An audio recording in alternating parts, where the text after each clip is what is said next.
The music stopped. The chatter of the continent's most powerful alphas died instantly. All eyes were glued to the center of the ballroom floor, where a waitress in a cheap, stain-covered uniform had just collapsed, shattering a tray of crystal flutes. Blood, dark and smelling of distress, pooled rapidly beneath her pale form. The guests gasped in disgust, waiting for security to drag the clumsy Omega away. But they didn't. Instead, the terrifying, ruthless Alpha King, Damon Kincaid, let out a roar that shook the chandeliers. To the horror of the entire room, the king didn't attack her. He dropped to his knees in the broken glass and pulled her into his arms. Isla Bennett adjusted the tight collar of her uniform, wincing as the rough fabric rubbed against the fresh bruise on her collarbone. The kitchens of the Grand Obsidian Hotel were a chaotic symphony of shouting chefs, clattering pans, and the overwhelming, savory scent of roasted venison intended for the Alpha Summit. Isla was 22 years old, but her eyes held the exhaustion of someone who had lived 100 lifetimes of servitude. Technically, she was a member of the Silver Creek Pack, but she was treated lower than the dirt on their boots.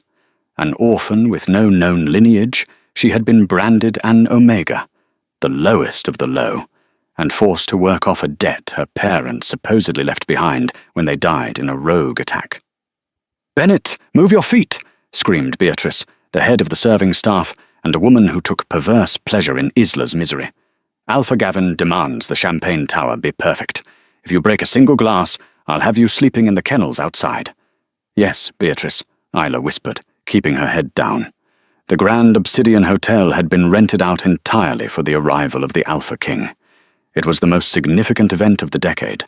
Alphas from every territory in the Western Hemisphere were gathering to renew their treaties.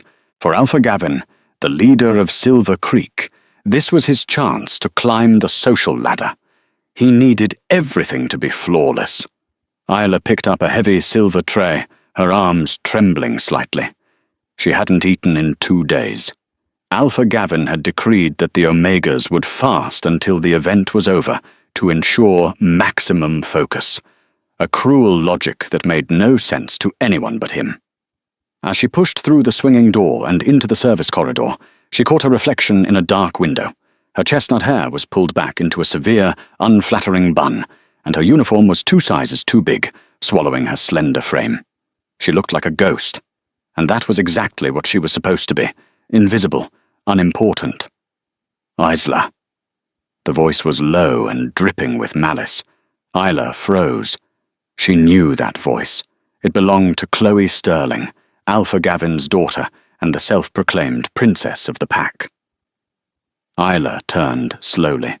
Chloe was leaning against the wall, dressed in a shimmering emerald gown that cost more than Isla would earn in 10 years. She looked stunning, but her eyes were predatory. "Chloe," Isla said softly, "I need to get these glasses to the ballroom." "You need to learn your place," Chloe sneered, pushing off the wall. She stalked toward Isla, her heels clicking ominously on the tile floor. "My father is stressed. He thinks the king might not sign the trade deal. And do you know what happens when my father is stressed? He looks for things to break." Chloe reached out and flicked the edge of the heavy tray Isla was balancing. "You shouldn't even be here, Bennett. You smell like dishwater and poverty. You're going to offend the king's nose." "I'll stay downwind," Isla said, her grip tightening on the tray. "Please, Chloe. Beatrice will kill me if I'm late." "Beatrice is the least of your worries," Chloe smiled, revealing perfectly whitened teeth. "I heard a rumor, Isla. I heard the king is looking for a mate. And my father thinks it's going to be me. Imagine that. Me, queen of all lichens." "I'm sure he will choose you," Isla lied, desperate to de-escalate the situation. Chloe's expression darkened. "You say that with such lack of conviction." Without warning, Chloe lashed out. It wasn't a punch, but a shove, powered by alpha blood. Isla stumbled back, the heavy tray tipping. She managed to save the glasses with a desperate lunge, but her hips slammed hard into the metal corner of a prep table. A sharp cry escaped her lips. The pain was blinding, shooting down her leg. "Oops," Chloe laughed, checking her manicured nails. "Clumsy thing. You better pull it together, Isla. The king arrives in 20 minutes. If you ruin my night, I won't just send you to the kennels. I'll sell you to the rogues." Chloe turned and sashayed away, leaving Isla gasping for breath against the cold metal table. Isla bit her lip until she tasted copper. She forced herself upright. She couldn't cry. Tears were a luxury she couldn't afford. She had to survive tonight. Just one more night. But as she limped towards the ballroom, she didn't know that the pain in her hip was the least of her problems. Something was shifting in the air. The atmosphere was growing heavy, charged with static electricity. It was the pressure of an apex predator approaching. The king was coming. The ballroom was a masterpiece of gold leaf and velvet. Chandeliers the size of small cars hung from the ceiling, casting a warm, expensive glow over the hundreds of guests. The air was thick with the scents of expensive perfumes, cologne, and the underlying musk of powerful wolves. Isla moved through the crowd like a shadow, offering champagne and hors d'oeuvres, keeping her eyes fixed on the floor. Her hip throbbed with every step, a dull, grinding agony that made her nauseous. She was currently stationed near the VIP section, a raised platform where Alpha Gavin sat with his beta, Liam, and his wife, Luna Sarah. They were nervously checking their watches. "He's late," Gavin muttered, downing a glass of whiskey. "Damon Kincaid is never late." "Do you think he's not coming?" "He'll be here," Sarah soothed him, though she looked equally anxious. "Chloe is ready. She's positioned near the entrance. Once he sees her, he won't be thinking about trade deals." Isla tried to back away, wanting to be as far from Gavin as possible, but a hand grabbed her wrist. It was Liam, the beta. "Refill," Liam growled, shoving his empty glass into her chest. "Yes, beta Liam," Isla murmured. She poured the amber liquid with a steady hand, despite the trembling in her legs. "Why is this girl serving the head table?" Gavin snapped, glaring at Isla with pure hatred. "She's an eyesore. Look at her, pale as a corpse. Get her out of my sight." "I'm short-staffed, Alpha," Liam said dismissively. "The other girls are busy fawning over the visiting alphas. Isla is the only one who does what she's told." "Just keep her away from the king," Gavin hissed. "If Kincaid sees we employ runts like this, he'll think our pack is weak." Isla finished pouring and quickly retreated to the service station behind a velvet curtain. She leaned against the wall, closing her eyes for a second. Her heart was hammering against her ribs. She felt strange. It wasn't just the pain in her hip. It was a burning sensation in her veins. She felt feverish. Suddenly the curtain was ripped back. Isla jumped. It was Chloe again. But this time, she wasn't smiling. She looked frantic. "You!" Chloe spat. "You switched the wine, didn't you?" "What?" Isla blinked, confused. "I don't touch the wine, Chloe. Only the sommelier does." "Don't lie to me." Chloe grabbed Isla by the front of her uniform and slammed her back against the wall. "My dress. A waiter spilled red wine on the hem of my dress. I told my father it was you." "I haven't been near you," Isla protested, panic rising. "It doesn't matter," Chloe hissed. She pulled something from the hidden pocket of her gown. It was a small, ornate fruit knife. The handle was pearl, but the blade was dull grey, silver. Pure silver was poisonous to werewolves. It burned like fire and prevented healing. "Chloe, don't!" Isla pleaded, her eyes widening. "Please, the king is about to arrive." "Exactly," Chloe whispered crazily, "and I need to vent some steam so I can be perfect for him. And you're just a punching bag." Chloe didn't stab her deeply. She wasn't trying to kill her. Not here, not now. Instead, she slashed the blade across Isla's forearm, a shallow but long cut. The pain was instantaneous and excruciating. It felt like liquid lava was being poured onto her skin. Isla clamped a hand over her mouth to stifle a scream, tears finally leaking from her eyes. "That's for existing," Chloe smirked. She wiped the blade on Isla's apron. "Now clean yourself up. If you bleed on the floor, I'll finish the job." Chloe turned and ran back towards the ballroom entrance, her face instantly composing itself into a mask of sweet innocence. Isla slid down the wall, clutching her arm. Smoke was rising faintly from the wound where the silver reacted with her blood. The smell of burning flesh mixed with the metallic tang of blood. She needed a healer. She needed to leave. But she couldn't. If she left her post, Gavin would kill her. Trembling violently, Isla grabbed a clean cloth napkin from the supply stack. She wrapped it tightly around her forearm, tying it as hard as she could to stanch the flow of blood. She pulled her long sleeve down to cover the bandage. "Pull it together, Isla," she told herself. "Just 2 more hours. Then you can go to the basement and pass out." She stood up, swaying. The world tilted slightly. The silver poison was entering her bloodstream, weakening her already exhausted system. She picked up a fresh tray of champagne flutes. As she stepped back out from behind the curtain, the music stopped abruptly. The heavy oak doors at the far end of the ballroom groaned open. A hush fell over the room, so profound that the clinking of ice in a glass sounded like a gunshot. A group of 6 men walked in. They were all large, dressed in black tactical suits rather than tuxedos, radiating danger. But the man in the center, he was different. He was over 6'4", with shoulders that spanned the width of a doorframe. His hair was pitch black, swept back from a face that was devastatingly handsome, but carved from granite. His eyes were hidden behind dark sunglasses, even indoors, adding to his terrifying mystique. Damon Kincaid, the Alpha King, the Wolf of War. The power radiating off him was a physical force. It hit Isla like a gust of wind. The guests nearest to him bowed their heads instinctively, exposing their necks in submission. Isla stood frozen near the VIP table, clutching her tray. Damon Kincaid stopped in the center of the room. He took off his sunglasses slowly, revealing eyes the color of molten gold. He scanned the room, looking bored, looking lethal, and then he stiffened. His head snapped to the right, his nostrils flared. Isla's heart stopped. She felt a pull in her chest, a magnetic hook that tugged her toward him. It was overwhelming. It was terrifying.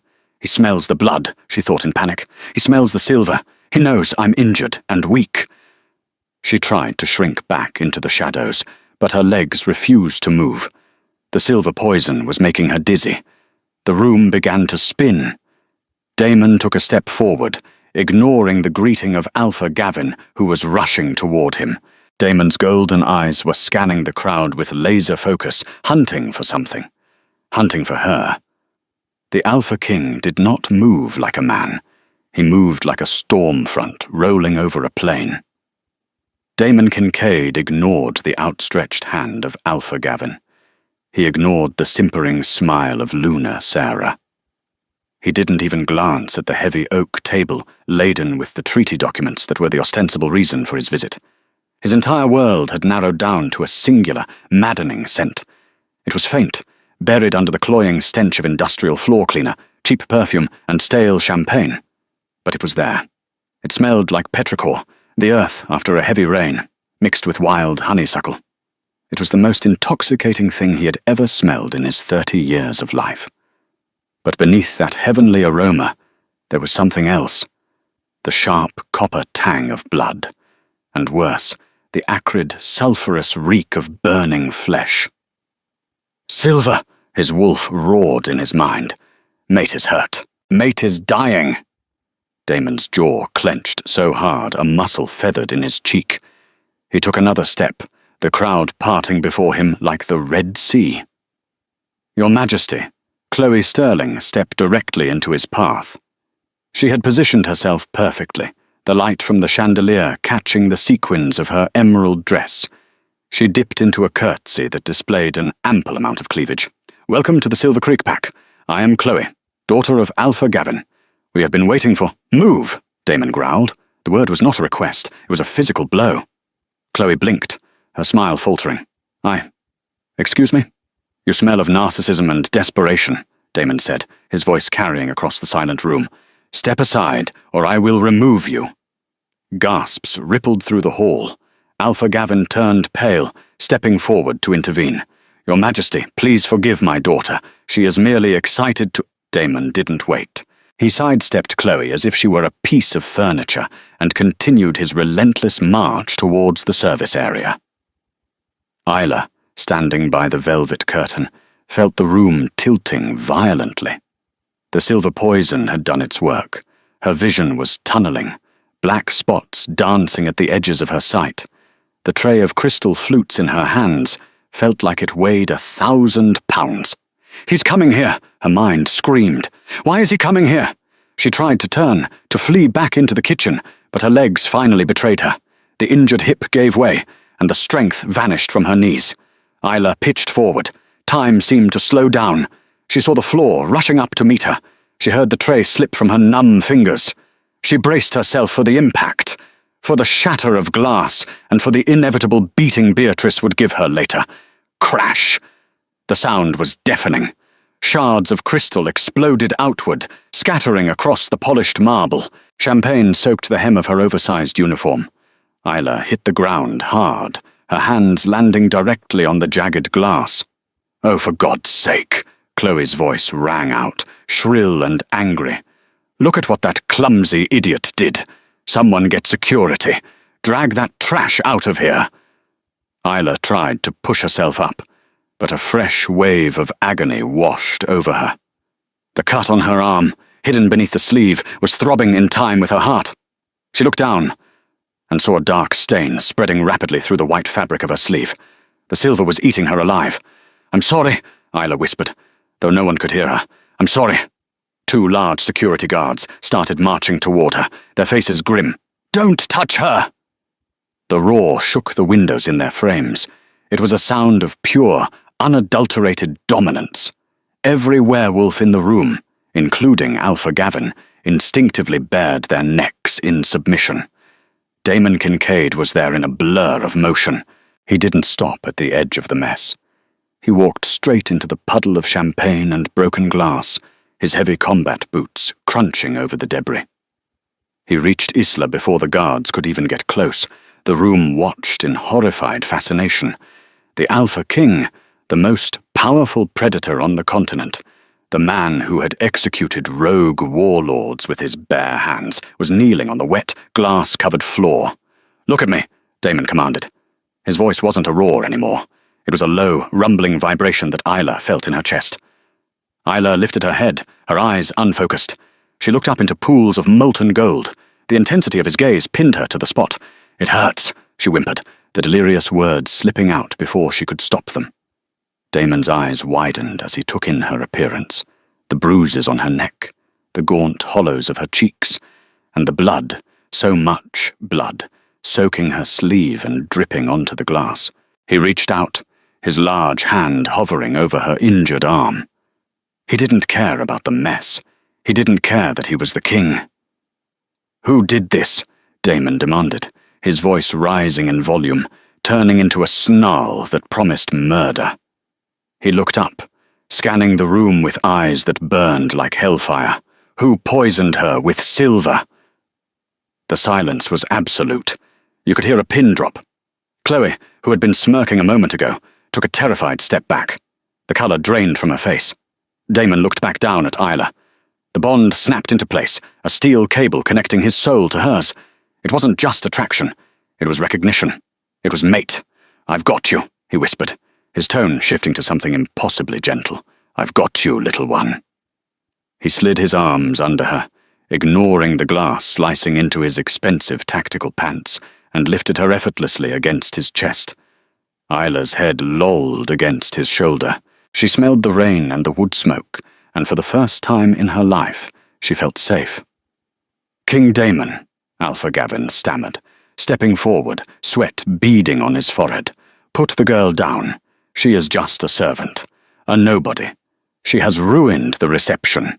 We will dispose of her and—" Damon turned slowly, Isla cradled in his arms. He looked at Gavin with the cold detachment of an executioner. "Speak one more word," Damon said softly, "and I will tear your throat out in front of your pack." Gavin's mouth snapped shut with an audible click. "Sebastian!" Damon barked. A tall, lean man with spectacles and a sharp, intelligent face stepped out from the group of royal guards. This was Sebastian Cole, the king's royal beta and deadliest tactician. "Your Majesty, lock this room down," Damon ordered, his voice echoing off the vaulted ceiling. "No one leaves, no one enters. Confiscate all phones. If anyone tries to exit, break their legs." "Sir, understood," Sebastian said calmly, pulling a sleek pistol from his jacket. "I am taking my mate to the penthouse," Damon announced, the word mate landing like a nuclear bomb in the center of the room. "Get Dr. Thorne immediately, and Sebastian, find out who touched her.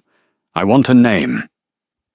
Damon turned and strode out of the ballroom, carrying the unconscious waitress as if she were the crown jewels, leaving a room full of trembling elites and a shattered hierarchy in his wake. The elevator ride to the penthouse suite was a blur of panic for Damon. Isla had lost consciousness completely. Her skin was clammy, turning a terrifying shade of grey. The smell of the burning silver was getting stronger. "Stay with me," Damon growled, shifting her weight so he could press his hand over her heart. It was beating too fast, a fluttery, weak rhythm that terrified him. "Don't you dare die on me, now that I've found you." The doors chimed and slid open. Damon rushed into the sprawling suite, kicking the door to the master bedroom open. He laid her gently on the massive king-sized bed, the stark white sheets instantly staining with dirt, wine, and blood. "Aris!" Damon roared over his shoulder. Dr. Aris Thorne ran into the room seconds later, carrying a large medical trauma case. Aris was a genius healer, known for his ability to synthesize antidotes for rare poisons. He was also the only man who could tell Damon to calm down without getting punched. "Back up, Damon," Aris commanded, snapping on blue nitrile gloves. "I need space to work." "She's fading." Damon paced at the foot of the bed, his hands clenching and unclenching. "It's silver." Aris moved quickly, using heavy medical shears to cut away the sleeve of Isla's uniform. Damon stopped pacing. He stared. The uniform fell away to reveal an arm that looked like a road map of torture. There was the fresh, sizzling cut from the silver knife, the flesh around it blackened and bubbling. But there were old scars, too. Cigarette burns, lash marks, fade bruises in various stages of healing. And her wrist was so thin Damon felt he could snap it with 2 fingers. She was severely malnourished. "Gods," Aris breathed, his professional mask slipping for a second. "This isn't just an injury, Damon. This is systematic abuse, long-term starvation." A low, guttural sound tore from Damon's chest. His wolf was surfacing, demanding blood, demanding retribution. He grabbed the heavy oak bedpost and squeezed. The wood splintered and cracked under his grip. "Fix the silver," Damon snarled, his eyes flashing gold. "I will deal with the rest." Aris worked with practiced efficiency. He flushed the wound with a neutralizing saline solution, then applied a thick, blue gel that hissed when it touched Isla's skin. The silver nitrate entered her bloodstream, Aris explained, injecting a clear fluid into her IV line. It caused a systemic shock. If you hadn't picked her up when you did, the toxicity would have stopped her heart within the hour. Damon walked to the side of the bed. He reached out and brushed a stray lock of hair from Isla's forehead. Her skin was burning up. "Will she live?" "She's strong," Aris said, bandaging the arm. "Surprisingly strong for someone with 0 body fat. The antidote is working. She needs rest, food, and she needs your scent. The bond will help her heal faster." Aris packed up his bag. "I'll be in the adjoining room monitoring her vitals. Don't smother her, Damon. Let her breathe." When the door clicked shut, the king of all lichens collapsed into the chair beside the bed. He took Isla's uninjured hand in his. It was rough, calloused from hard labor. "I'm sorry I was late," he whispered to the sleeping girl. "I promise you, whoever did this, they will pray for the mercy of death before I am finished." It was hours later when Isla floated back to consciousness. The first thing she noticed was the softness. She was lying on a cloud. The sheets were silk, cool and smooth against her skin. The air smelled different, clean, expensive, and filled with that scent of rain and wood smoke. She opened her eyes, panic spiking immediately. Where was she? The kitchen? The kennels? She tried to sit up, but a warm, heavy weight across her legs pinned her down. She looked down. Sleeping in a chair next to the bed, with his head resting on the mattress near her hip, was the Alpha King. One of his massive hands was draped possessively over her legs, anchoring her to the bed. Isla stopped breathing. She was hallucinating. She had died and gone to some weird afterlife. She tried to slowly, carefully slide her leg out from under his hand. Instantly, Damon's eyes snapped open. There was no grogginess, no moment of confusion. 1 second he was asleep, the next he was fully awake and staring at her with laser intensity. "You're awake," he said, his voice raspy with sleep. Isla scrambled back against the headboard, pulling the duvet up to her chin. I'm sorry, Your Majesty. I don't know how I got here. I didn't mean to. I'll leave immediately. Please don't punish me." Damon sat up slowly, raising his hands palm out to show he wasn't a threat. The sight of her terror, the way she flinched when he moved, sent a spike of pain through his heart. "Isla," he said softly. He had learned her name from her employee file Sebastian had pulled up. "You are not in trouble. You are safe." "Safe?" Isla let out a shaky, hysterical laugh. "I broke the crystal. Beatrice is going to lock me in the cellar for a week. And the dress, I ruined the floor." "Beatrice will never touch you again," Damon said, his tone hardening slightly. "No one will ever touch you again." He leaned forward, and Isla pressed herself flat against the headboard. "Why?" she whispered, tears welling in her eyes. "Why are you doing this? I'm just a waitress. I'm an Omega." Damon watched her carefully. "Is that what they told you? That you're an Omega?" "I have no wolf," Isla said, looking down at her bandaged arm. "I can't shift. I have no rank. I'm nothing." "You are not nothing," Damon said firmly, "and you are certainly not an Omega." He stood up and moved to sit on the edge of the bed. He was careful not to touch her yet, giving her space. "Isla, when I walked into that ballroom, I didn't smell a waitress. I didn't smell an Omega." He tapped his own chest, right over his heart. "I smelled the other half of my soul." Isla stared at him, her mouth parting slightly. I don't understand." "The moon goddess does not make mistakes," Damon said. "You are my mate, Isla. You are the lunar queen." The silence stretched between them. Isla shook her head slowly. This was a cruel joke. Chloe must have put him up to this. Get her hopes up. Make her believe she was special, and then crush her. "No," Isla said, her voice trembling. "That's impossible. Kings don't mate with servants. You're mistaken." Damon's expression softened. He reached out slowly, waiting for her to pull away. When she didn't, he gently cupped her cheek. The moment skin touched skin, a jolt of electricity arced through them both. It wasn't painful. It was euphoric. It felt like coming home after a long, cold winter. Isla gasped, her eyes widening. She felt it, the hum in her blood, the singing of a wolf she thought she didn't have. "Did you feel that?" Damon asked, his thumb brushing her cheekbone. Isla nodded, unable to speak. "That is the bond," Damon said. "I accept it, Isla. I accept you. Do you accept me?" Before Isla could answer, a knock at the door shattered the moment. Damon pulled back, his face darkening. "Enter." Beta Sebastian walked in, looking grim. He held a tablet in his hand and a clear plastic evidence bag in the other. Inside the bag was the pearl-handled fruit knife. "We found it," Sebastian said, not looking at Isla to avoid disrespecting the king's mate. "It was in a trash bin in the women's restroom. Prints were wiped, but the scent remains." "And?" Damon stood up, his height filling the room. "It smells of Chloe Sterling," Sebastian confirmed. "And, Your Majesty, there is more." Sebastian tapped the tablet. "I ran a background check on Isla Bennett. Her parents were supposedly killed in a rogue attack 12 years ago near the border of the Crimson Shadow Pack." Isla sat up straighter. "Yes, that's true." "It's not," Sebastian corrected gently. "I cross-referenced the attack logs. There was no rogue attack on that date.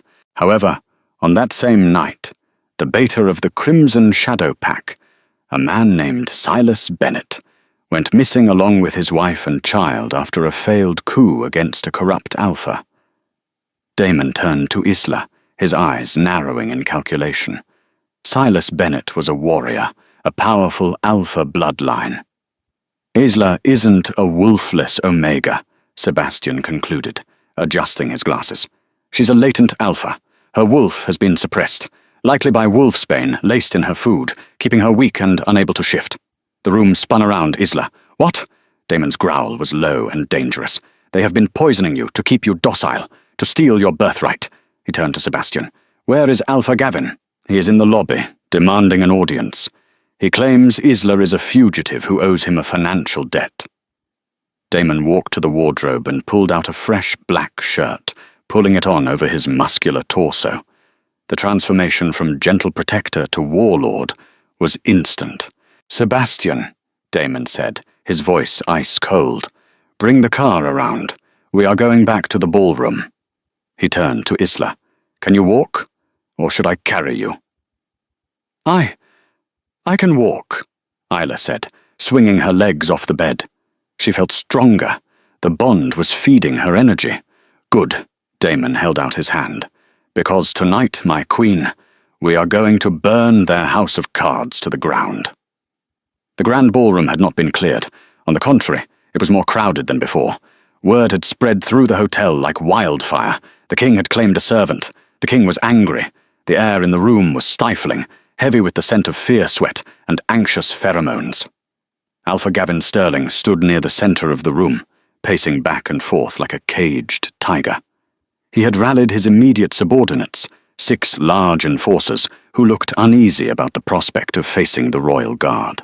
It's a misunderstanding, Gavin was saying loudly to a neighboring alpha from the northern territories. The girl is mentally unstable. She's a thief. I was merely disciplining a wayward pack member. Is poisoning a pack member with silver considered discipline in Silver Creek? A voice cut through the room. The heavy double doors swung open, but this time the silence that followed was not one of awe, but of judgment. Damon Kincaid walked in. He had shed his tuxedo jacket. He wore a fitted black tactical shirt that emphasized the terrifying breadth of his chest and the lethal tattoos winding up his arms. But no one was looking at the king. They were looking at the woman beside him. Isla Bennett was no longer wearing the stained, oversized waitress uniform. She was dressed in one of Damon's spare white dress shirts, which hung to her mid-thigh, cinched at the waist with a leather belt. She wore black leggings and heavy combat boots. Her hair was down, cascading over her shoulders in waves of rich chestnut. She looked small next to the king, but she didn't look weak. Her chin was up. Her eyes, though red-rimmed, were clear. The king's hand rested protectively on the small of her back, a physical claim that dared anyone to challenge it. Damon, Gavin started, putting on a jovial, forced smile. I see you've cleaned her up. Now if you'll just hand her over, we can discuss the trade agreement. She has a shift to finish. Damon stopped 10 feet from Gavin. The royal guard, led by Sebastian, fanned out in a semicircle, their hands hovering near their holsters. There will be no trade agreement, Damon said calmly, and Isla has finished her shift. Permanently. She owes a debt, Gavin snapped, his patience fraying. Her parents... Stop, Isla spoke. Her voice was quiet, but it carried. She took a step forward, stepping out of Damon's shadow. Gavin looked at her with pure contempt. You speak when spoken to, Omega. I am not an Omega, Isla said, her voice gaining strength. The antidote Dr. Thorne had administered was doing more than healing her body. It was clearing a fog in her mind she hadn't realized was there. And I owe you nothing. My parents didn't leave a debt. They left an inheritance. Gavin froze. His eyes darted to Sebastian, who was holding a thick file. We pulled the bank records, Gavin, Sebastian announced, his voice dry and clinical. Silas Bennett didn't die penniless. He had substantial holdings in a trust fund managed by the First National Bank of Seattle. When he went missing, you forged power of attorney documents. You seized the assets, liquidated them, and then enslaved his daughter, claiming she had to work off a fictional debt. Gasps rippled through the crowd of aristocrats. Financial fraud was common. Enslaving a high-born child was a capital offense in Lycan law. Lies! Gavin roared, veins bulging in his neck. She is a liar, just like her traitor father. And the silver? Damon asked, his voice dropping to a dangerous whisper. Is that a lie, too? Sebastian stepped forward and held up the plastic bag containing the pearl-handled knife. Chloe Sterling's knife, Sebastian stated, found in the trash, covered in Isla's blood and silver residue. All eyes turned to Chloe, who was standing behind her father. She looked like a cornered rat, her perfect composure cracked. She deserved it, Chloe shrieked, stamping her foot. She ruined my night. She's just a dirty waitress. Who cares if she bleeds? She's nobody. She is the queen. Damon's voice was a thunderclap. He moved. It was faster than human eyesight could track. One moment he was standing beside Isla. The next, he had crossed the distance and gripped Alpha Gavin by the throat, lifting him a foot off the ground. Gavin clawed at the king's hand, his legs kicking uselessly. You poisoned her food with wolfsbane for 12 years, Damon snarled into Gavin's purpling face. You starved her. You let your daughter hunt her for sport. You thought because she had no one, she had no value. Damon turned Gavin, so he faced the crowd, tightening his grip. Look at him, Damon commanded the room. This is not an alpha. An alpha protects. An alpha provides. This is a parasite. Damon threw Gavin across the room. The Silver Creek Alpha crashed into the banquet table, sending platters of food and expensive china flying. Fight me, Damon ordered, unbuttoning his cuffs. You want to keep your title? You want to keep your life? Defend it. Gavin scrambled to his feet, wiping blood from his mouth. He looked at his 6 enforcers. Kill him! Attack! He's just one wolf. The enforcers looked at the king, then at Gavin. They looked at the royal guard, who had their weapons drawn. One by one, the enforcers lowered their heads and stepped back. They would not die for Gavin Sterling. Traitors! Gavin screamed. I am your alpha. You are nothing, Isla said. She walked toward the center of the room. She felt a strange heat building in her chest, a pressure in her bones that was bordering on painful. You killed my parents. Gavin looked at Isla, and a twisted idea formed in his desperate mind. He couldn't beat Damon, but if he killed the mate, he could destroy Damon. If I go down, Gavin hissed, his eyes flashing red as he began to shift. I'm taking the bitch with me. Gavin's body contorted, bones cracking as he shifted into a massive, jagged-furred grey wolf. He didn't lunge for Damon. He lunged straight for Isla. No! Damon roared, launching himself forward. But Gavin had the head start. His jaws, dripping with saliva, snapped open, aiming for Isla's exposed throat. Isla didn't run. She didn't scream. As the massive grey wolf flew toward her, the heat in her chest exploded. It was like a dam breaking. The wolfsbane that had suppressed her essence for a decade was gone. The trauma, the fear, the anger, it all fueled the ignition. Isla Bennett didn't just shift. She detonated. The sound of bones breaking is usually sickening. This time it sounded like a cannon firing. A shockwave of pure energy blasted outward from where Isla stood, knocking the nearest guests off their feet. A blinding white light filled the room, searing the retinas of everyone watching. When the light faded, Isla was gone. Standing in her place was a wolf of nightmare proportions. She was massive, easily as tall as Damon's wolf form would be. But it was her color that made the room gasp. She was pure, stark white, like fresh snow on a mountain peak. Her eyes were not the gold of an alpha, but a rare, piercing violet, the mark of the ancient bloodlines, the original warrior caste that had been thought extinct. The Crimson Shadow lineage. Gavin's grey wolf mid-air lunge was intercepted not by Damon, but by Isla herself. She moved with a fluidity that defied her size. She caught Gavin's throat in her jaws mid-air. The momentum carried them both crashing into the marble floor, but Isla was on top. Gavin thrashed, his claws raking against her white fur, but he was outmatched. Isla was not just an alpha. She was a primal force of nature that had been bottled up for too long. She clamped her jaws down. There was a sickening crunch. Gavin's struggles ceased instantly. Isla released him, stepping back. The grey wolf lay motionless, whimpering, paralyzed but alive. She hadn't killed him. She had severed his spinal cord. He would never walk, and he would certainly never shift again. The ballroom was dead silent. Isla stood over the fallen tyrant, her chest heaving. She threw her head back and let out a howl. It wasn't a mournful sound. It was a declaration. It shook the crystals in the chandeliers. I am here. I am alive. Damon approached her slowly. He hadn't shifted. He walked up to the massive white wolf, showing no fear. Isla, he said softly.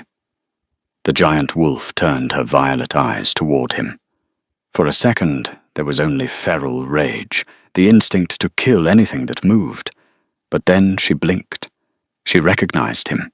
The scent of rain and wood smoke calmed the storm inside her. She lowered her massive head, nudging it against his chest. Damon buried his hands in her thick white fur, resting his forehead against hers. Beautiful, he whispered. Absolute perfection. Daddy! Chloe's scream broke the tableau. Chloe had been watching in paralyzed horror. Now, seeing her father broken on the floor, she snapped. She grabbed a steak knife from a nearby table, steel this time, not silver, and ran at the white wolf, screaming in a high-pitched frenzy. You monster! You ruined everything! Isla didn't even turn around. She didn't have to. Damon didn't move either. He just watched, his face impassive. Before Chloe could get within striking distance, a blur of motion intercepted her. It was Beatrice, the head of the serving staff. Beatrice tackled Chloe to the ground, pinning the girl's wrists with surprising strength. Enough! Beatrice yelled, her face red. I will not lose my job or my life for you, you spoiled brat. Security finally swarmed in. 2 guards hauled a kicking and screaming Chloe off the floor. 2 more dragged the paralyzed body of Gavin away to the waiting medical transport, and then to the dungeons. Isla shuddered, her form blurring as she shifted back. The return to human form was painful. She collapsed onto the floor, naked and shivering. Damon was there instantly, wrapping his suit jacket around her, pulling her into his lap to shield her from the prying eyes of the crowd. I killed him? Isla asked, her voice raspy, burying her face in Damon's neck. No, Damon said, stroking her hair. You dispensed justice. He lives. But he will rot in a cell for the rest of his miserable life. Isla looked up, scanning the room. The hundreds of guests, alphas, lunas, dignitaries, were all bowing. They weren't bowing to Damon. They were bowing to her. Why are they doing that? She whispered. Because, Damon said, smiling. A real, genuine smile that transformed his face. You just defeated a corrupt alpha in single combat. You manifested the White Wolf. You aren't just my mate, Isla. You are the alpha of Silver Creek, by right of conquest. Isla blinked. I don't want to be an alpha. I just want to not be a waitress. Damon chuckled. A deep, rich sound. We can negotiate the details later. But for now, I think we should go home. Home? My territory, Damon said. The Obsidian Pack. It's in the mountains. It's quiet. No champagne towers. No Beatrice. And no Chloe? Isla asked hopefully. Chloe is going to a re-education camp in the tundra, Damon promised. You will never see her again. Son. Isla rested her head against his chest. She was exhausted, her body aching from the shift, her arm still throbbing where the silver had burned her. But for the first time in 12 years, the knot of anxiety in her stomach was gone. Take me home, Damon, she whispered. Damon stood up, lifting her effortlessly into his arms once more. Sebastian, Damon called out. Your Majesty? Prepare the jet. We leave in 10 minutes, and tell the hotel manager to send the bill for the damages to Gavin's personal estate. With pleasure, sir. As Damon carried Isla out of the ballroom, past the shattered glass and the stunned guests, Isla looked over his shoulder. She saw her reflection in a large mirror near the exit. She didn't look like a ghost anymore. She looked like a survivor. She looked like a queen. 3 months had passed since the night the glass shattered at the Grand Obsidian Hotel. High in the northern mountains, The air was crisp and smelled of pine and snow, a stark contrast to the grease and humidity of the Silver Creek kitchens.